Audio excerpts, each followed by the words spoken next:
আসসালামু আলাইকুম। আজকে আমরা কথা বলবো চিতল মাছ নিয়ে।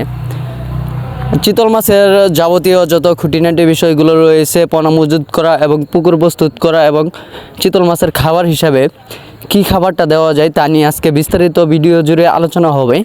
অবশ্যই আপনারা যারা চাষি ভাইয়েরা রয়েছেন তারা সম্পূর্ণ ভিডিও জুড়ে আপনারা জেনে নিতে পারেন চিতল মাছ কীভাবে চাষ করে লাভবান হতে পারবেন। তো প্রথমে আমরা চলে যাব চিতল মাছের পুকুর প্রস্তুতি নিয়ে। তো আপনারা চাইলে এই চিতল মাছগুলো মিশ্র এবং কি এককভাবে চাষ করতে পারেন। দেখা গেল এককভাবে চাষ ক্ষেত্রে আপনাদের যে খাবারগুলো রয়েছে সেই খাবারের বিষয়টা আগে আমরা ব্যাখ্যা করে নিই।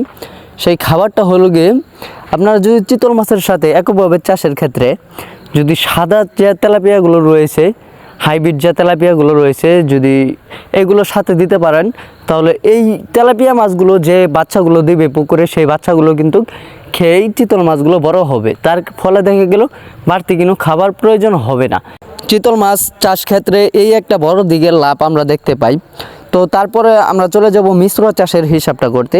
মিশ্র চাষের যে হিসাবটা রয়েছে, আপনারা যদি মিশ্র চাষ করেন এর সাথে আপনারা যে কোনো কার্প জাতীয় পোনা দিতে পারেন এবং কি আপনারা যদি নিচের অঞ্চলের মাছগুলো দেন, শিং মাগুর এগুলো যদি দিতে পারেন তাহলে এগুলো আপনারা বেশি পরিমাণে চাষ করতে পারবেন এই চিতল মাছের সাথে।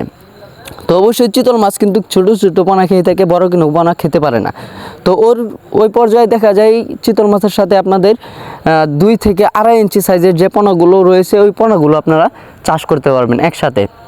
তো আপনাদের যে খাবারের বিষয়টা রয়েছে মিশ্র চাষের ক্ষেত্রে, সেই খাবারটা আপনারা বাংলা মাছের যে খাবারটা দিবেন খোল কুড়া বসিয়ে আপনারা পচায় দিতে পারেন এবং কি যে বাসমান ফিডগুলো রয়েছে সেইগুলো খাওয়াতে পারেন।